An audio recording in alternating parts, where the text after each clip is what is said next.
Mga kapuso, una po ito sa saksi. Suspendido na ang pasok sa eskwelahan sa lahat ng antas, maging sa mga tanggapan ng gobyerno sa buong Luzon bukas. Ayon po yan sa Malacanang at dahil pa rin yan sa epekto ng bagyong Christine. Samantala, naranasan po sa maraming lugar sa Visayas at Mindanao ang malalakas na ulan at hangin dulot ng bagyong Christine.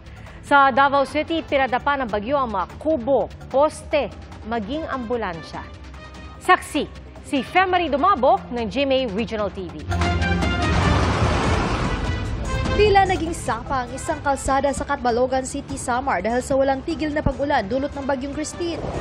Isang motorbangka naman ang nasira sa Fishport area dahil sa malakas na hampas ng alon. Nakuha at naitabi naman ang naiwang makina at iba pang bahagi ng bangka. Natuklap din ang bubong ng stalls na nakahilira sa pier area. Gayon din ang bubong ng isang jeep. Pinadapa rin ang malaking tent. Ramdam din ang malakas na hangin at ulan sa Eastern Samar. Sa bayan ng Dolores, ilang puno ang muntik ng matumba. Sa Giwan, Eastern Samar, hindi na pinahintulutan ng Philippine Coast Guard na bumiyahe ang mga sasakyang pandagat. Masungit na panahon na rin ang naranasan sa Tagbilaran City, Bohol. Malakas na ang mga alon sa baybayin kaya hindi na rin pumalaot ang mga mangingisda.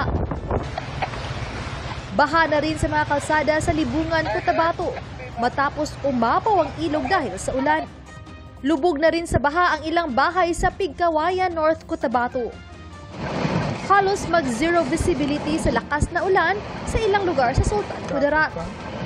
Nagdeklara na ng class suspension sa buong probinsya. Binayo ng malalakas na hangin at ulan ang ilang barangay sa Davao City, kaya ang ilang kubo natuklap ang bubong. Maging ang mga gamit sa kusina, linipad na. Kusog kayo, sir. Hasta yung kusugan. Yana lang dun siya pinalive, sir. Nya, moto na, nidagan na nga kung ugangan, na-slide siya diha. Nidagan pa doong diri, sir. Nadagma dun siya.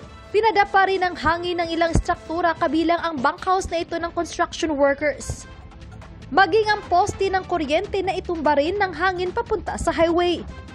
Isang ambulansya naman ng LGU ng Davao ang nadisgrasya base sa investigasyon. Nag-swerve umano ang ambulansya sa outer lane ng highway dahil sa dulas ng daan. Nasa maayos na kondisyon naman ang ambulance driver.